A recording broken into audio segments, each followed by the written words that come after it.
Yo les gars, c'est AD10, j'espère que vous allez bien, moi ça va super.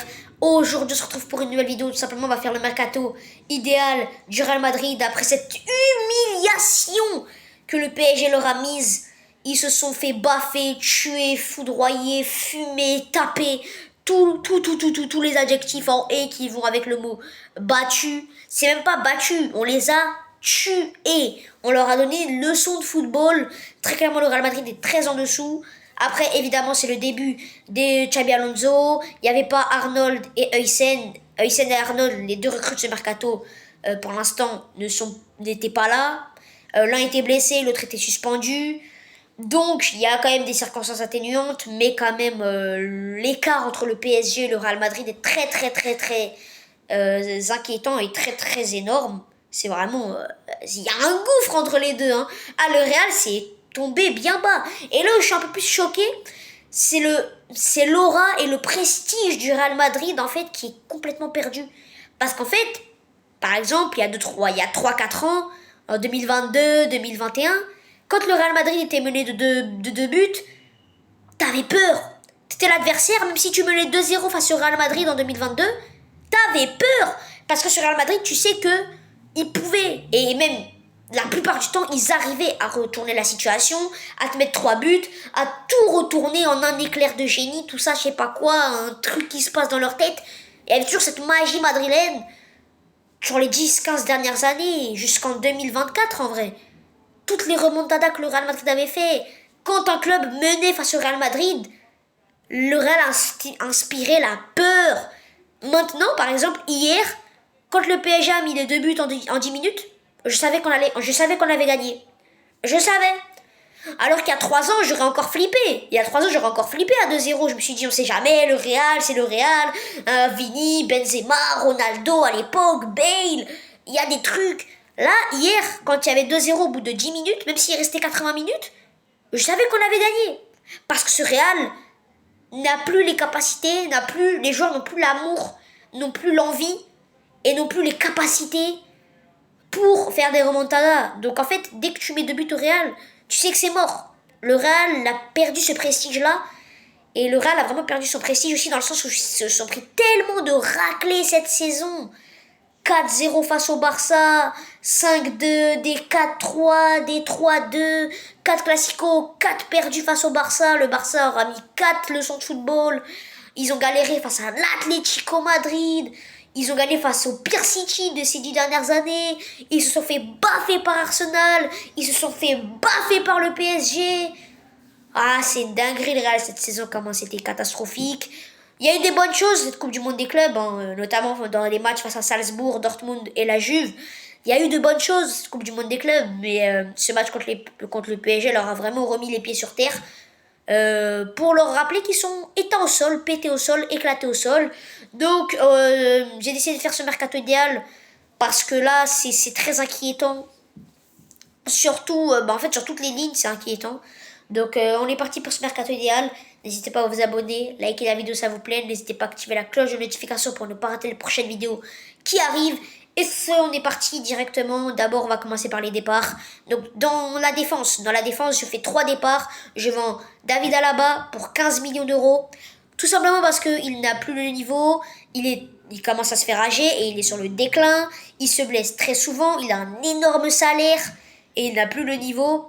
Et il se blesse très souvent. Donc, je vends Alaba 15 millions d'euros. Je vends Ferland Mendy 20 millions d'euros qui se blesse beaucoup trop depuis 2 ans, il se blesse beaucoup trop. Et sur le terrain, il a plus le niveau. Défensivement, qui était sa qualité à l'époque, défensivement maintenant c'est mauvais. Offensivement, c'est le néant total. Donc Ferland Mendy, je le vends 20 millions d'euros. Il a 29 ans, donc je pense qu'il y a encore quelques clubs qui peuvent s'intéresser à lui, pourquoi pas en Ligue 1 ou même autre part. Et je laisse partir Lucas Vasquez libre, voilà. Maintenant, au milieu de terrain, je fais 2 départs, on va dire, ouais, 2 départs. Luka Modric qui part libre à l'AC Milan, c'est déjà officiel, il va signer à l'AC Milan, donc il reste en Europe et il reste dans un grand club. Donc hâte de voir ce qu'il peut faire à l'AC Milan. Une légende du club, l'un des meilleurs milieux de terrain de l'histoire du football, Ballon d'Or, finaliste de la Coupe du Monde, 6 Ligues des Champions, il a tout. Et du coup, je vends Ceballos, pas parce qu'il est mauvais, c'est un très bon joueur de complément. C'est un joueur qui a rendu des services au Real Madrid l'année dernière, notamment, il a été très très bon. C'est un très bon joueur de complément, vraiment. Sur le banc, il fait largement le taf. Mais pour moi, il n'y a plus de place parce que maintenant, le Real Madrid va jouer dans une défense à 3 avec un milieu de terrain à 3, vu que le Real Madrid compte jouer en 3-5-2. Et au milieu de terrain, bah, t'as quand même pas mal de joueurs. Valverde, Bellingham, Chouameni, Arda Güler maintenant qui joue à ce poste, Kamavinga, plus une recrue que je compte faire. Donc ça fait déjà 6 joueurs pour 3 postes. Donc tous les postes sont déjà doublés. Donc je pense pas que Ceballos aura énormément de temps de jeu l'année prochaine, même voire très peu. Donc pour moi, le mieux pour lui, c'est de partir dans un autre club de Liga un peu plus bas, genre le Betis Séville, Bilbao, un club de ce standing-là. Ce serait le mieux pour lui. Et en attaque, je fais partir 3 joueurs. Ouais, 3 joueurs. Déjà, je prête Hendrik tout simplement parce que je comptais le garder avant cette Coupe du Monde des clubs. Mais la grande satisfaction de cette Coupe du Monde des clubs, c'est la découverte de Gonzalo Garcia qui a fait une top Coupe du Monde des clubs. 6 matchs, 4 buts, une passe D. Un très très bon numéro 9 et un vrai numéro 9. Le Real Madrid comptait recruter un vrai numéro 9. Bah là, tu l'as eu. Tu l'as. Très bon de la tête, très bon en centre, très bon de la tête, dans les duels aériens. Il fait le pressing, il fait les replis défensifs. Il est bon dos au jeu, il est bon dos au but. En fait, c'est vraiment un pur neuf. Vraiment un pur neuf. Et en plus, il fait le pressing. Donc vraiment parfait. Donc Hendrik, pour moi, n'aura pas beaucoup de temps de jeu. Ne serait-ce très peu de temps de jeu l'année prochaine. Et pour moi, il lui manque un peu d'intelligence tactique aussi. En termes d'intelligence tactique, d'intelligence de jeu, Hendrik est vraiment en dessous vraiment des autres. Genre, je trouve il fait très souvent les mauvais choix. Il a un grand talent, mais je trouve vraiment qu'il fait souvent les mauvais choix, qu'il manque d'intelligence de jeu. Donc moi, je le prêterais dans un club de Liga pour qu'il reste dans le championnat, qu'il s'adapte au championnat, mais dans un club moins médiatisé, avec moins de pression. Et s'il est bon, il pourra revenir l'année prochaine. Voilà. Je vends Rodrigo pour 100 millions d'euros à Arsenal parce que Rodrigo veut partir et je le comprends totalement. Le pauvre, il fait depuis 4 ans, c'est toujours l'un des meilleurs joueurs du Real Madrid, un très bon joueur qui n'a pas un ego surdimensionné comparé à un Vini ou à un Mbappé. Il n'a pas un ego surdimensionné, c'est vraiment un joueur de devoir, un très bon joueur qui a de très bonnes qualités, qui a rendu de fiers services au Real Madrid et qui n'est pas, on va dire, accepté à sa juste valeur. Il est souvent sur le banc, encore dans cette Coupe du Monde des clubs. Il n'a pas joué énormément contre le PSG. Il n'est même pas rentré une minute. Ce qui prouve vraiment que Rodrigo ne fait pas partie des plans de Xabi Alonso. Donc pour moi, Rodrigo doit partir et je comprends sa volonté de départ parce que déjà, il est dans l'ombre de toutes les stars madrilènes alors que c'est un super joueur. Et en plus de cette Coupe du Monde des clubs, alors que Xabi Alonso l'avait remotivé, il ne joue même pas face au PSG en demi-finale, une minute. Il est sur le banc contre Dortmund, il est sur le banc contre la Juve. Il mérite pas ça, donc pour moi Rodrigo doit partir. Et pour moi Arsenal est le meilleur club parce que lui veut jouer ailier gauche parce qu'il pense que c'est son meilleur poste. Et à Arsenal, t'as besoin d'un ailier gauche, vu que Martinelli n'a pas le niveau pour être un titulaire. Donc pour moi, Rodrigo doit partir à Arsenal et je pense qu'Arsenal il pourrait vraiment s'éclater et devenir la star de l'équipe, pourquoi pas. Donc Rodrigo, je le vends 100 millions d'euros à Arsenal. Et la deuxième vente que je vais, ça va faire parler, mais c'est Vini, tout simplement parce qu'il y a plusieurs raisons. Vinicius, déjà en termes de prix, je le vends 130 millions d'euros. J'aurais pu monter le prix, mais il faut être réaliste. Vinicius ne fait largement pas sa meilleure saison de sa carrière. Donc pour moi, tu peux pas le vendre 150 voire 200 millions. Donc 120, 130 millions, je partirais même sur 120 millions pour Vini. Pourquoi je le vends? Déjà, sportivement, c'est un joueur qui méritait le ballon d'or, très clairement, l'année dernière. Il méritait le ballon d'or en 2024, mais il ne l'a pas eu. Et depuis cet échec, on le reconnaît plus, il est méconnaissable. Pour moi, déjà sportivement, il ne mérite pas d'être titulaire. Non, parce que je tiens à dire que moi, dans mon dispositif, c'est un 3-5-2, comme a fait Xabi Alonso. Et moi, mon attaque titulaire, c'est Gonzalo Garcia, Mbappé. Parce que pour moi, Gonzalo Garcia, avec ce qu'il a prouvé dans cette Coupe du Monde des clubs, il doit être titulaire. C'est un vrai neuf qui presse, qui est très bon de la tête, très bon au centre, très bon dos au jeu. Et Mbappé à côté de lui, qui peut être complémentaire avec lui, qui va ramener sa vitesse, ses dribbles. Donc pour moi, cette attaque pourrait très bien marcher. En fait, pour moi, Gonzalo Garcia doit être titulaire obligatoire avec ce qu'il a fait. Et après, pour moi, c'est une concurrence entre Mbappé et Vini. Et moi, je mets Mbappé quand même au-dessus, parce que la saison de Mbappé est quand même meilleure que celle de Vinicius. Et pour moi, Vinicius n'acceptera pas d'être sur le banc, vu son ego, vu, euh, vu l'ego du joueur. Pour moi, il n'acceptera pas d'être sur le banc, même ne serait-ce qu'en concurrence. Donc pour moi, il aimera déjà pas ce rôle. Et de deux, si tu le mets titulaire dans une attaque à deux, bah, ce sera forcément avec Mbappé, vu que tu vas pas mettre Mbappé sur le banc parce que c'est Mbappé. Et Vinicius et Mbappé, ensemble, on l'a vu depuis un an, on le dit depuis un an, ça ne marche pas, parce que c'est les mêmes profils, c'est des profils très similaires, donc ça ne marche pas. Faut qu'il y ait un vrai neuf, il faut un vrai neuf avec Mbappé ou Vini. Et pour moi, je choisis Mbappé parce qu'il vient d'arriver et qui fait une saison mine de rien, même si son match contre le PSG est catastrophique. On ne faut pas tout rejeter sur sa faute. Sa saison, en termes de buts, en termes de stats, elle est quand même réussite. Maintenant, il faudra qu'il fasse des replis défensifs et ça, il faudra que Xabi Alonso lui dise. Mais dans son rôle de marquer des buts, Mbappé fait une belle saison. Et Vini fait une saison moyenne. Il fait une saison moyenne dans les grands rendez-vous. Dans aucun grand rendez-vous, il est là. Invisible dans tous les grands rendez-vous. C'est pas compatible avec Mbappé. Donc si tu le mets titulaire dans une attaque à deux, il faut le faire jouer avec Mbappé parce que tu vas pas sortir Mbappé. Et Vini et Mbappé ensemble, on sait que ça marche pas. Et si tu le mets remplaçant, je pense pas qu'il va aimer être remplaçant toute la saison. En tant que super sub, je pense il va pas aimer. Donc moi je vends Vinicius 120 millions. Et je dirais que c'est un mal pour un bien. Donc voilà, pourquoi pas qu'il aille à Liverpool par exemple. Liverpool, je pense que ça pourrait être un club qui convient à Vinicius. Déjà c'est un nouveau challenge, un nouveau championnat. Et je pense que ça pourrait le faire vu que Luis Diaz pourrait partir soit au Bayern Munich, soit à Barcelone. Donc il faudrait un ailier gauche à Liverpool. Pourquoi pas Vini? En tout cas s'il part. Je pense pas qu'il va partir cet été en vrai de vrai. Même si pour l'instant il n'a pas prolongé. Pour l'instant, les discussions de prolongation sont au point mort. Mais je pense pas qu'il va partir quand même. Mais moi personnellement, dans mon mercato idéal, je le ferai partir. Et voilà. Donc du coup ça fait un total de ventes récupérées d'à peu près 280 millions d'euros, pratiquement 300 millions. Donc c'est très très bien. On a un bon budget. Le Real Madrid a déjà fait 3 recrues sur ce mercato. Dina Hysén, qui va s'installer dans l'axe gauche de la défense centrale. Alexander Arnold, qui va être le piston droit. Et Mastantuono, la pépite de River Plate. Maintenant, où va être Richie utilisé? Ça, c'est une bonne question. Mais je pense qu'il va être très important l'année prochaine en tant que super sub. Donc du coup, sur ce mercato, voici les postes où j'ai recruté. Donc j'ai recruté un défenseur central, axe droit, tout simplement parce qu'on a vu que Raúl Asensio à ce poste, c'est insuffisant. Cette Coupe du Monde des clubs est dégueulasse. À chaque match qu'il joue, il y a une erreur. Premier match, il concède un penalty contre Al Hilal, qui coûte le match nul. Deuxième match, il prend un rouge. Donc du coup, le troisième match, il ne joue pas. Le match contre la Juve, il est sur le banc. Et c'est les 2 meilleurs matchs du Real Madrid. En quart, il joue, bon, voilà quoi. Il rentre 5 minutes. Et là, contre le PSG, il est titulaire parce que Hysén n'est pas là. Parce il a pris un rouge. Et il fait encore une erreur qui met le but qui parvient au PSG de mettre le 1-0. Donc à chaque match que Hysén joue sur cette Coupe du Monde des clubs, il fait des erreurs bêtes. Donc pour moi, c'est pas un mauvais joueur. Faut pas non plus trop cracher sur lui. Il est encore jeune et tout. Il manque d'expérience, mais pour moi, il n'a pas le niveau pour être titulaire dans cette équipe madrilène. Donc il faut un défenseur central droit titulaire. Et je recrute Konaté.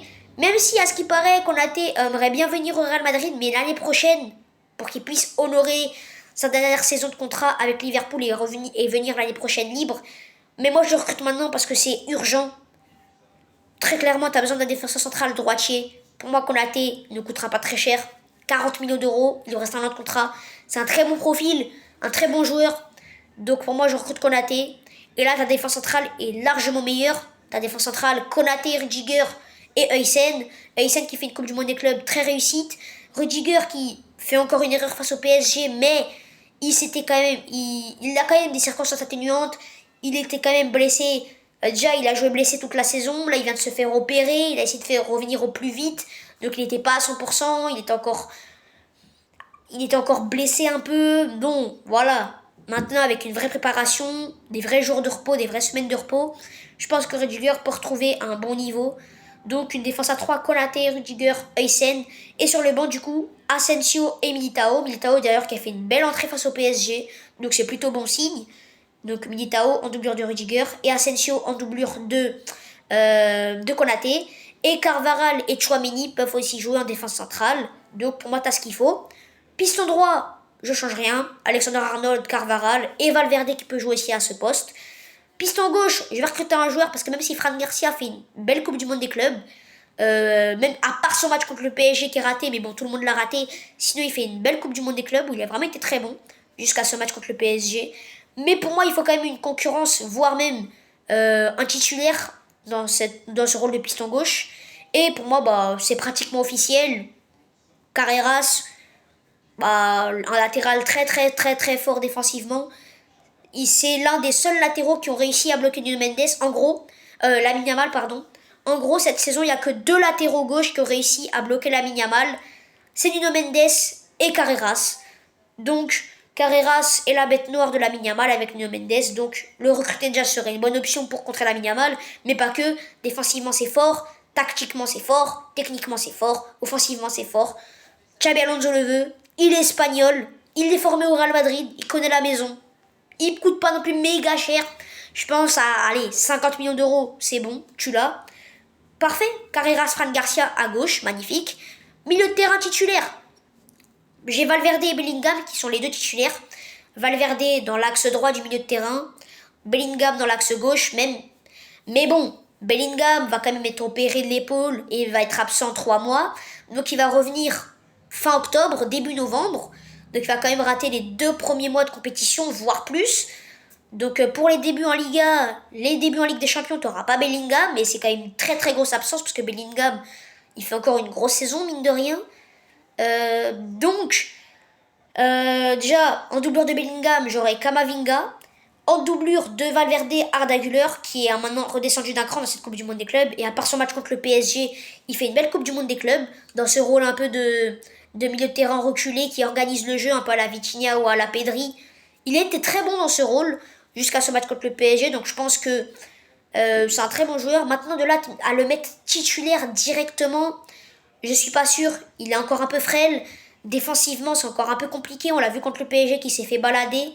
Donc pour moi, ça me paraît encore un peu trop faible, défensivement et physiquement, pour être vraiment dans un milieu de terrain à 3. Donc je le mettrais en doublure de Valverde. Mais je lui donnerais vraiment beaucoup beaucoup de temps de jeu parce que c'est vraiment une grosse pépite. Et du coup, en doublure de ma recrue, j'aurai Tchouaméni, qui sera la doublure de ma recrue et en défense centrale. Et ma recrue, c'est Angelo Stiller. Xabi Alonso le veut. Toni Kroos l'a conseillé. Il est allemand. Il est jeune, il a 23 ans, je crois. Il connaît la Ligue des Champions vu qu'il l'a joué cette année. Et il a tout. Il va ramener de la créativité. Au milieu de terrain, il va ramener de la créativité, de la qualité technique. Parce que c'est un très bon joueur, un très bon joueur de ballon, un très bon joueur en termes de créativité, de technique. Mais comparé à Arda Güler, défensivement, c'est très très bon. Très bon défensivement, très bon tacleur, très bon défensivement. Donc pour moi, Angelo Stiller, 45 millions d'euros, ça me va très bien. Du coup, ton milieu de terrain titulaire, Angelo Stiller, Valverde, Bellingham. Sur le banc, Arda Güler, Kamavinga et Tchouaméni. Ton milieu est royal si tout le monde arrive à être au niveau et qu'il n'y a pas trop de pépins physiques. Et en attaque, du coup, Gonzalo Garcia et Mbappé titulaires. En doublure de Gonzalo Garcia, même en concurrence, j'aurai Brahim Diaz et Mastantuono, tous les deux. Même si c'est pas leur poste, Brahim Diaz a déjà joué à ce poste. Et Mastantuono, c'est plus un ailier. Donc, si tu veux faire jouer Mastantuono, tu peux changer de système de jeu. Par exemple, passer en 3-4-3, enlever un milieu de terrain, mettre Mastantuono à droite, Mbappé à gauche et Garcia devant. Ça peut être une option aussi. Donc, Mastantuono aura du temps de jeu. Parce que tu peux changer de dispositif, évidemment. Et du coup, il faut quand même une doublure à Mbappé. Lookman. Ademola Lookman. L'Atalanta veut se séparer. Et ils en demandent que 30 millions. 30 millions d'euros pour le Ballon d'Or africain en titre. C'est une aubaine. 30 millions pour le Ballon d'Or africain. Qui sort d'une top saison à l'Atalanta, encore une fois. Très complet, rapide, technique. Il a tout, très complet, très polyvalent. Donc pour moi, en doublure, même en concurrence, j'ai envie de dire, de Mbappé, ça me va très bien. Pour 30 millions d'euros, du coup. Donc si on fait un bilan des recrues, Konaté 40 millions, Carreras 50, Stiller 45 et comment il s'appelle, Lookman 30. Donc 165 millions d'euros pour 4 recrues. C'est très très bien. Et du coup, si on résume l'effectif, ça fait Courtois dans les cages avec Lunin sur le banc. Défense centrale à 3, Konaté, Rudiger, Huysen. Sur le banc, Asensio, Militao. À droite, Arnold Carvaral. À gauche, Carreras, Fran Garcia. Milieu de terrain, Bellingham, Angelo Stiller, Valverde. Et sur le banc, Arda Güler, Chouamini, Kamavinga. Et en attaque, Bappé, Garcia. Avec sur le banc, Mastantuono, Brahim Diaz et Lookman. Pour moi, l'équipe me va très bien. J'espère que cette vidéo vous aura plu. Nous vous retrouve très vite pour de prochaines vidéos. C'était à ses amis. Prenez soin de vous. Ciao!